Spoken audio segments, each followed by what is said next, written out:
Les amis, on est de retour sur ce nouvel épisode de Dans la tête d'un CEO, ou plutôt dans ma tête, épisode solo, numéro je sais plus combien. Aujourd'hui, je vais vous parler un petit peu pour ceux qui n'ont pas suivi. Je suis en train de monter un projet qui me tient à cœur. Et en fait, j'ai envoyé mon deck il y a 2-3 semaines, et les retours n'ont pas été, évidemment, hyper positifs dès le départ. Après, on m'a pas niqué mon idée, enfin, j'ai pas perdu mon idée de tête, et j'ai toujours des convictions, donc ça, c'est top. Mais voilà, émotionnellement, c'est pas facile, et je vais vous expliquer aussi pourquoi c'est pas facile, parce que les questions qu'on vous pose, en réalité, vous n'avez pas forcément des réponses. Et c'est pour ça que c'est pas facile, et c'est pour ça que c'est intéressant. Donc voilà, aujourd'hui, je vais vous parler du deck. La première des choses, le premier enseignement, c'est oh là là, le deck, c'est sous-coté. Pourquoi c'est sous-coté? Oubliez, désolé à toutes les personnes qui ont fait du conseil, qui sont dans des grosses boîtes ou qui ont été biberonnées à pondre des decks à 300 slides avec des pavés et des phrases qui font 4 lignes. Bref, no offense, mais genre, c'est pas du tout le code, je pense, dans l'entrepreneuriat. Et quand je dis dans l'entrepreneuriat, c'est pas que la startup, c'est juste de base pour pitcher une idée. Un très bon, comment dire, une très bonne manière de le mesurer. Bon, là, je l'invente, mais je pense qu'il y a plein de manières de le dire. Mais c'est comme si votre petite cousine, votre, je sais pas, votre filleule, votre, peu importe, enfin, quelqu'un en bas âge comprendrait. Donc c'est vraiment, bon, on va dire à partir de 6 ans, tu vois, 6-10 ans, mais être capable de se dire en deux trois phrases, ok, la personne a compris, ça veut pas dire qu'à cette personne, vous lui expliquez exactement comment est le business model, la rétention, les cohortes, blablabla, mais juste, ok, qu'est-ce que tu proposes, quoi. Donc ça, c'est un des premiers trucs. Ensuite, un des autres retours. Bah attendez, je vais pas reprendre tout ça. Je vais juste vous parler de l'idée et ensuite je vous fais les retours. Mais juste pour vous parler, pardon, excusez-moi, je m'écartais, mais du deck, il doit être court, concis, direct. S'il y a du technique, pas du technique partout, mais du technique à certaines personnes, et surtout à qui il s'adresse aussi. Moi, j'ai créé un deck qui s'adressait à plein de personnes. Dans mon business, il serait adressé à des potentiels investisseurs, à des gens dont je voulais juste le retour en mode deck de présentation, à potentiellement des talents qui participeraient, donc qui seraient des invités. Et puis, bon, c'est pas mal tout. Et à terme, à quand même des partenaires, partenaires B2B. Donc voilà. Et qu'est-ce que je voudrais vous dire d'autre là-dessus?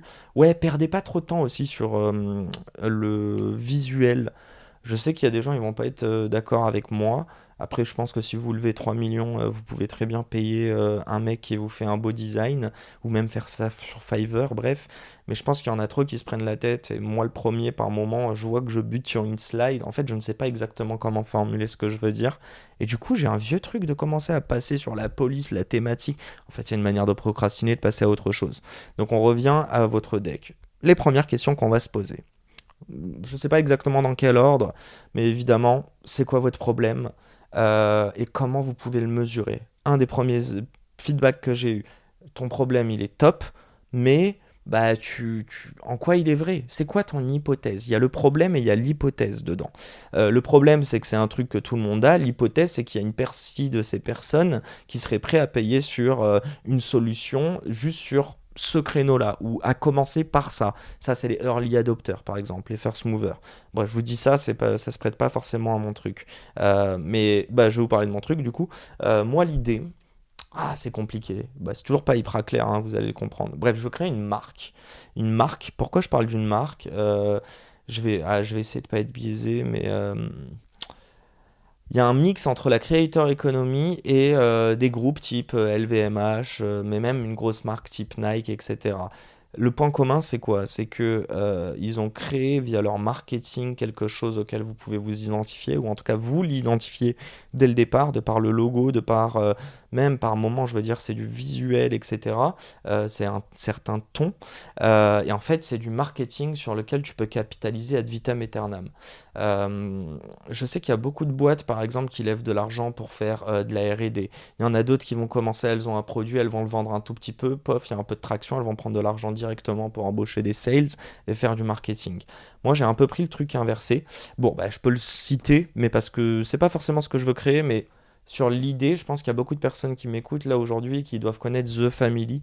The Family, c'est ou c'était en tout cas un incubateur et en même temps qui finançait des boîtes. Et en fait, aujourd'hui, c'est très connu. Alors malheureusement, c'est peut-être connu auprès de personnes qui connaissent pas trop l'écosystème de par des affaires judiciaires qu'il y a eu avec un de leurs fondateurs. Mais surtout, moi, je pars du principe que c'est une marque aujourd'hui, The Family, et qui est un petit peu en train de mourir malheureusement. Comment ils ont créé leur business? Eux, ils ont créé un incubateur avec, en fait, leur modèle, c'est qu'ils prenaient une participation.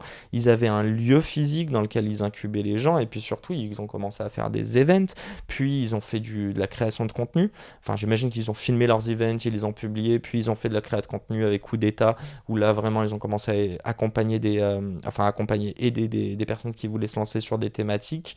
Et je pense que c'est comme ça qu'aujourd'hui, The Family existe toujours, en tout cas dans la pensée de beaucoup de personnes. C'est parce que la marque existe, c'est parce que justement, ils ont créé ce contenu. Donc moi, je me suis dit, on va faire mais tout inversé, hein. Et je vous explique. Créer du contenu pour ensuite, une fois qu'on a servi un max de personnes de manière nationale, et je crois que le mot entrepreneuriat est un peu galvaudé aujourd'hui, donc je vais parler de deux choses. C'est l'art de prendre des risques et de miser sur soi. Et je pense que si on adopte ça, ça peut même putain, il y a cette cam aussi, j'essaie de vous regarder, je l'oublie.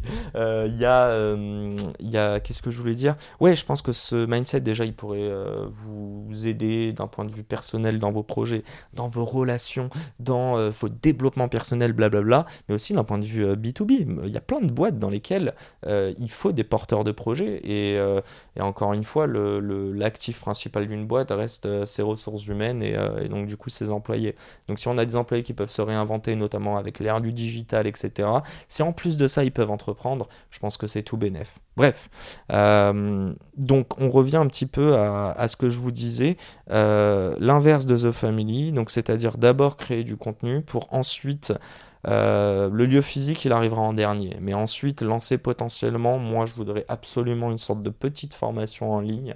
Un truc pas trop cher, mais absolument payant, parce que je veux pas que les gens l'achètent pour se faire juste une bonne conscience.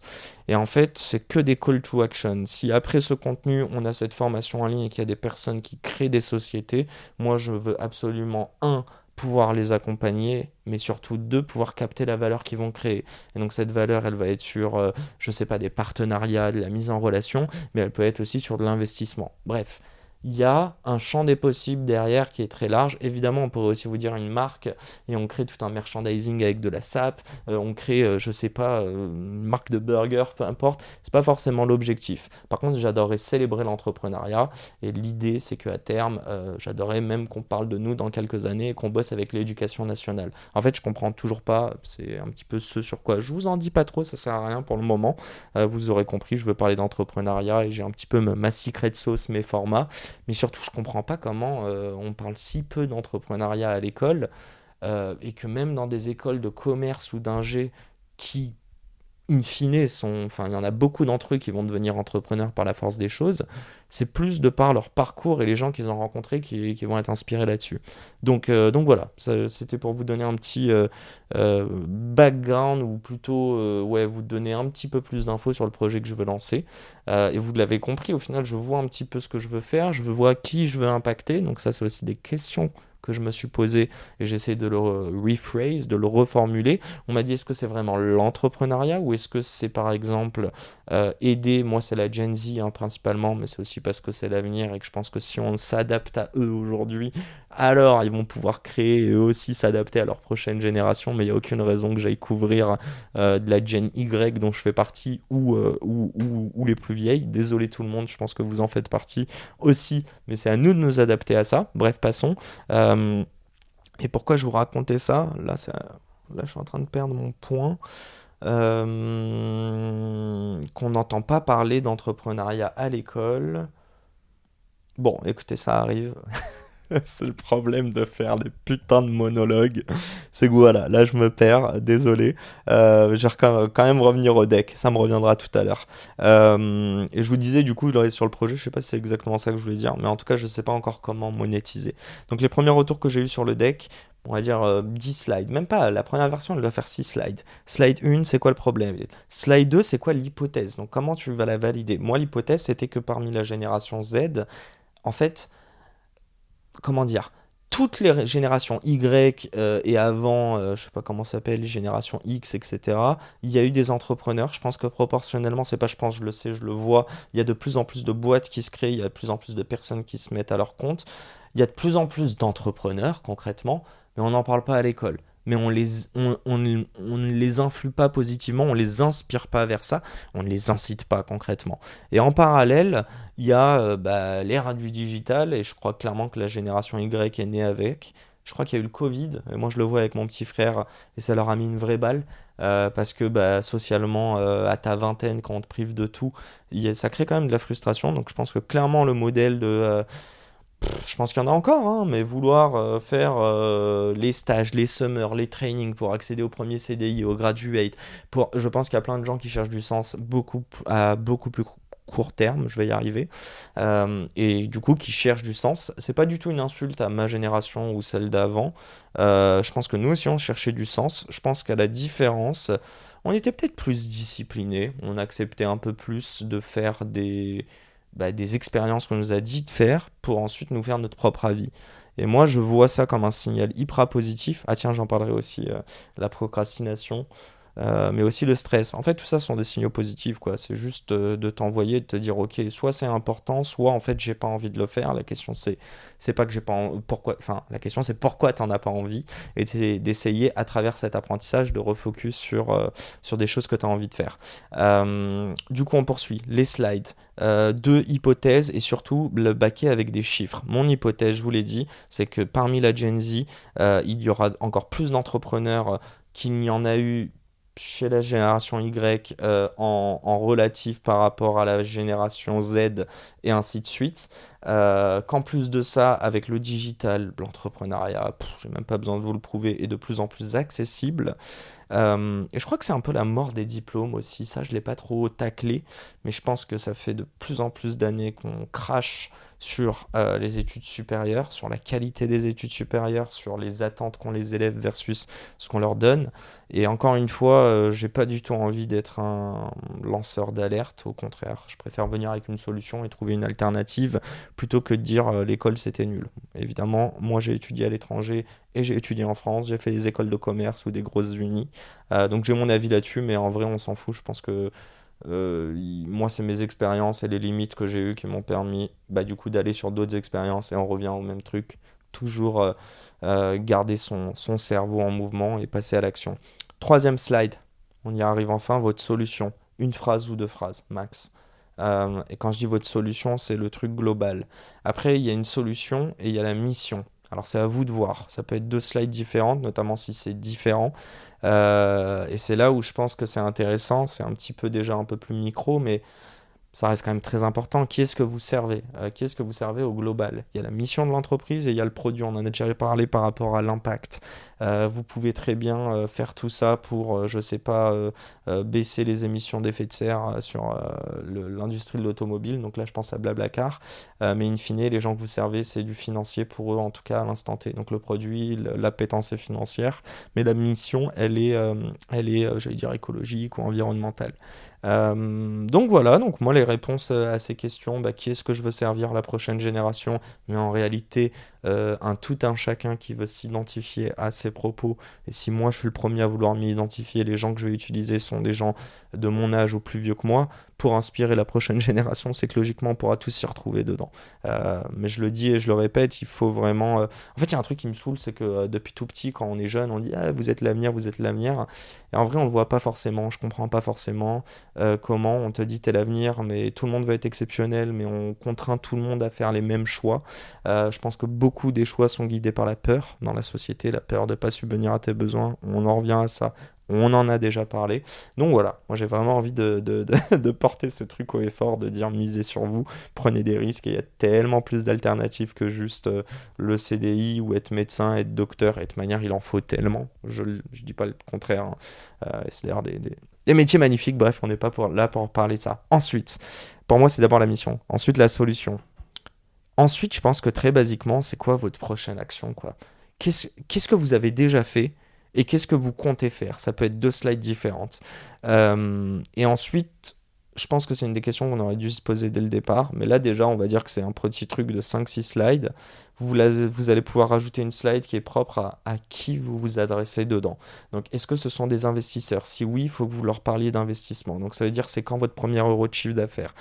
Qu'est-ce que eux peuvent escompter en termes de retour sur investissement? Je vous dis pas de leur sortir un TRI ou de sortir un x10, x100, mais en fait, c'est expliquer votre ambition et quel est leur intérêt pour eux. Et encore une fois, me concernant, des investisseurs, ça va pas être la même chose que des talents. Premier problème, c'est que les investisseurs que je voulais aussi que ce soit les talents qui participent aux médias. Mais encore une fois, tout ça, on le fait pour la génération Z. Bon, bah, va peut-être falloir leur présenter le deck aussi à un moment. Donc voilà, il y a eu un petit peu toutes ces choses-là qui se sont télescopées. Ensuite, il y a eu l'entrepreneuriat, comme je vous ai dit. Est-ce que c'est l'entrepreneuriat? Est-ce que c'est à l'inverse? Ah, c'est peut-être ça que j'ai oublié de terminer tout à l'heure. Moi, peut-être pas, je sais pas. Mais est-ce que sinon, c'est le conseiller d'orientation? Donc en fait, je pense que c'est les deux. Je pense que c'est les deux, mais c'est surtout l'entrepreneuriat. Et je pense que c'est pas que l'entrepreneuriat. C'est l'état d'esprit entrepreneurial qui est déjà très très large, mais qui est pour moi presque qui s'inscrit sur de l'anti-assistana tout en s'inscrivant dans le collectif, parce que je pense pas qu'on réussit tout seul. Aussi un autre podcast solo que je vais faire sur la solitude, archi sous-côté.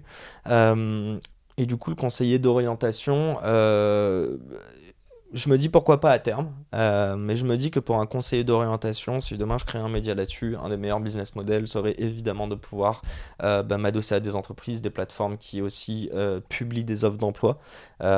Et ça, enfin c'est super, mais c'est pas ça que je veux. Moi, je veux vraiment des gens qui créent. Donc voilà, ça c'est euh, comment dire, une des premières étapes. Et c'est en vrai là, je vous pose les réponses, mais j'ai pas encore réellement bossé sur le deck. J'ai déjà killé quelques slides parce que mon deck il en faisait je crois 17 ou 18 pour revenir à un max de 12 slides. Je vous disais donc du coup c'est vraiment montrer les prochaines étapes. Ensuite une slide sur à qui vous vous adressez. Et je pense qu'ensuite c'est de quoi vous avez besoin en fait. Si vous vous adressez à des partenaires, si vous vous adressez à des... Bon, en fait, si c'est du financier, il faut le dire et il faut expliquer pourquoi. Mais à l'inverse, si c'est pour moi des talents, alors là, va falloir que je martèle sur la mission et sur leur expliquer que ce qu'ils vont créer, c'est aussi fort que, je sais pas, tous les milliardaires français qui investissent dans des médias.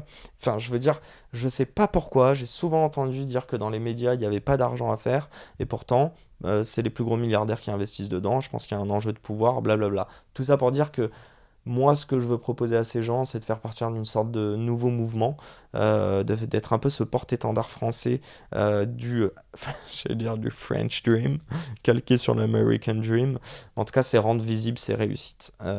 Et je pense que pour ça, ça passe aussi par déconstruire et destarifier pas mal de profils et peut-être remettre le curseur de valeur sur j'allais dire les bonnes personnes. Je vais pas dire qu'il faut absolument que ce soit que les infirmiers ou le corps médical qui soient applaudis entre guillemets versus des acteurs ou des artistes, mais je pense qu'il y a des entrepreneurs, des personnes qui sont des forces de la nature, d'abnégation, de résilience, des personnes qui dédient leur vie à des causes.